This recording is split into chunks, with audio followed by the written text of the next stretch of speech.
ഞാൻ പറയുന്നത് ഈ സംഘർഷത്തിന് പരിഹാരം ഉണ്ടാക്കണ്ടേ? ഇതിൻ്റെ ഇരകൾ ആരാണ്? ഞങ്ങളുടെ ചോദ്യം അതാണ്. നിസാരമായ കാര്യത്തിൻ്റെ പേരിൽ എല്ലാ സർവകലാശാലകളിലും സംഘർഷമാണ്. കേരളത്തിലെ 13 യൂണിവേഴ്സിറ്റികളിൽ 12 യൂണിവേഴ്സിറ്റികളിൽ വൈസ് ചാൻസലർമാരില്ല. കഴിഞ്ഞ ദിവസം SFI കാട്ടിയ ആഭാസം എന്താണ്? ഗവർണർക്കെതിരായ സമരം ചെയ്യാൻ യൂണിവേഴ്സിറ്റി ജീവനക്കാരെ മർദ്ദിക്കുകയും യൂണിവേഴ്സിറ്റിയിൽ വന്ന കുട്ടികളെ മർദ്ദിക്കുകയും ചെയ്യുന്ന പരിപാടിയാണ് ചെയ്യുന്നത്. ഉന്നത വിദ്യാഭ്യാസ രംഗം ആകെ കുളമായിരിക്കുകയാണ്. പിന്നിലെ കിം പരീക്ഷാഫലം വന്നപ്പോൾ അത് റദ്ദ് ചെയ്തു ഹൈക്കോടതി. ആരെങ്കിലും പ്രോസ്പെക്ടസ് അവസാന നിമിഷം തിരുത്തൂ? സാമാന്യ ബുദ്ധിയുള്ള ആരെങ്കിലും ചെയ്യൂ? എൻട്രൻസ് കമ്മീഷണറേറ്റിലും ഉന്നത വിദ്യാഭ്യാസ വകുപ്പിലും ഒരു ചിന്തയുമില്ലാതെ കാര്യങ്ങൾ ചെയ്ത് കുട്ടികളുടെ ഭാവി അവതാളത്തിലാക്കുകയാണ്. കേരളത്തിലെ ഉന്നത വിദ്യാഭ്യാസ രംഗം പ്രത്യേകിച്ച് ബ്രെയിൻ ഡ്രെയിൻ നേരിടുന്ന കാലഘട്ടത്തിൽ കുട്ടികൾ വിദേശ സർവകലാശാലയിലേക്ക് പഠിക്കാൻ പോകാനുള്ള ഒരു ട്രെൻഡ് നിലനിൽക്കുന്നൊരു കാലഘട്ടത്തിൽ ഈ സർവകലാശാലകളിലെ സംഘർഷം കേരളത്തിലെ ഉന്നത വിദ്യാഭ്യാസ മേഖലയെ തകർക്കുകയും അതാണ് ചെയ്യുന്നത്.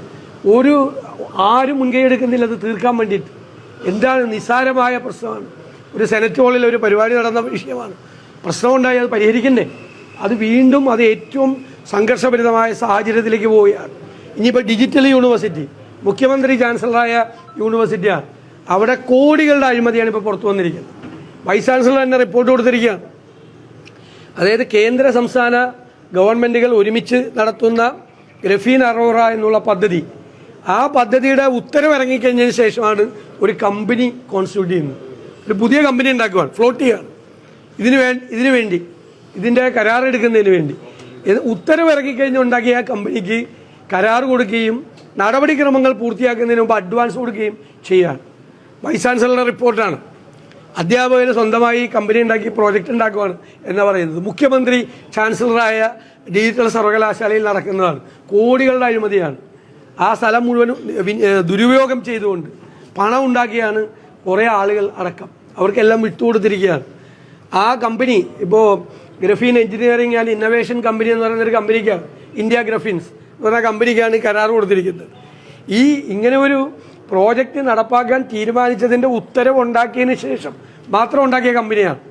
ആ കമ്പനിയിൽ ആരൊക്കെയാണെന്ന് നിങ്ങളൊന്ന് അന്വേഷിച്ച് നോക്ക്. വെറുതെ ഒന്നും കൊടുത്തതല്ല, ബന്ധപ്പെട്ട ആളുകളൊക്കെ ആ കമ്പനിയിലുണ്ട്. നിങ്ങളൊന്ന് അന്വേഷിച്ചാൽ മതി. ഞാൻ ഇപ്പോൾ പറയാനുള്ള നോക്ക്. ഇതാണ് ഉന്നത വിദ്യാഭ്യാസ രംഗത്തെ സ്ഥിതി. ഇപ്പോൾ ഇന്നലെ ശശി തരൂർ ഒരു ചർച്ചയ്ക്ക് തുറക്കിയിട്ടുണ്ട്. മുഖ്യമന്ത്രിയാകാൻ താൻ യോഗ്യനാണ് എന്നുള്ള ഒരു സർവേ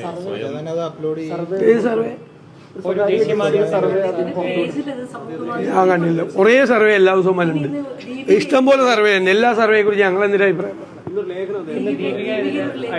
അല്ല, അദ്ദേഹം ഞാൻ പറഞ്ഞല്ലോ, അദ്ദേഹം വർക്കിംഗ് കമ്മിറ്റി അംഗമാണ്. അദ്ദേഹത്തിൻ്റെ ലേഖനം എൻ്റെ ശ്രദ്ധയിൽപ്പെട്ടു. ഞാനല്ല അതിനെക്കുറിച്ച് അഭിപ്രായം പറയേണ്ടത്, ദേശീയ നേതൃത്വമാണ് അതിനെക്കുറിച്ച് അഭിപ്രായം പറയുന്നത്. അദ്ദേഹം വർക്കിംഗ് കമ്മിറ്റി അംഗമാണ്. ഞങ്ങൾ ഇവിടെയുള്ള സംസ്ഥാന നേതാക്കൾ അദ്ദേഹത്തിനെ കുറിച്ച് ഒരു കമൻറ്റും പറയുന്നില്ല. അദ്ദേഹം വർക്കിംഗ് കമ്മിറ്റി അംഗമാണ്. ഞാൻ ആ ലേഖനം വായിച്ചു, എനിക്ക് അഭിപ്രായമുണ്ട്. ആ ലേഖനത്തെക്കുറിച്ച് എനിക്ക് അഭിപ്രായമുണ്ട്, പക്ഷെ പറയുന്നില്ല. ഞാൻ പറയില്ല ആ ഒരു കോൺഗ്രസ് നേതാക്കളെ കുറിച്ചും ഞാൻ പറയില്ല. എനിക്ക് പരാതി ഉണ്ടെങ്കിൽ ഞാൻ ദേശീയ നേതൃത്വത്തെ അറിയും. ഈ കാര്യത്തിൽ ദേശീയ നേതൃത്വമാണ് തീരുമാനമെടുത്ത് പറയേണ്ടത്. അതൊന്നും എനിക്കറിയില്ല. സർവേ ഇഷ്ടംപോലെ സർവേകൾ വരുന്നുണ്ട്, ഒരുപാട് സർവേകൾ ഇഷ്ടംപോലെ വരുന്നത്. അല്ല, ഞാൻ ഒന്നും പറഞ്ഞില്ല. അത് നിങ്ങൾ എടുക്കാൻ പോണ തലക്കുറി നിങ്ങളുടെ പേരില്ല, എൻ്റെ പേരിൽ ഒരു തലക്കുറിയും കിട്ടിയില്ല. ഇതിൻ്റെ അകത്തുനിന്ന് ഇഷ്ടംപോലെ സർവേ എല്ലാ ദിവസവും വരുന്നുണ്ട്. നമ്മൾ ചിലത് കാണും, നമ്മൾ ചിലത് കാണില്ല. ഇതേതാന്ന് എനിക്ക് മനസ്സിലായില്ല.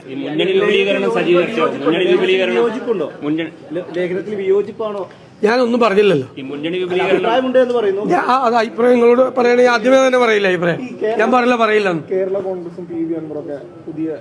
അല്ലല്ല, ഞാനൊന്നും ഈ UDF-ന്റെ അജണ്ടയിൽ, ഇന്നത്തെ അജണ്ടയിൽ അത്തരം ഒരു കാര്യങ്ങളും ഇല്ല.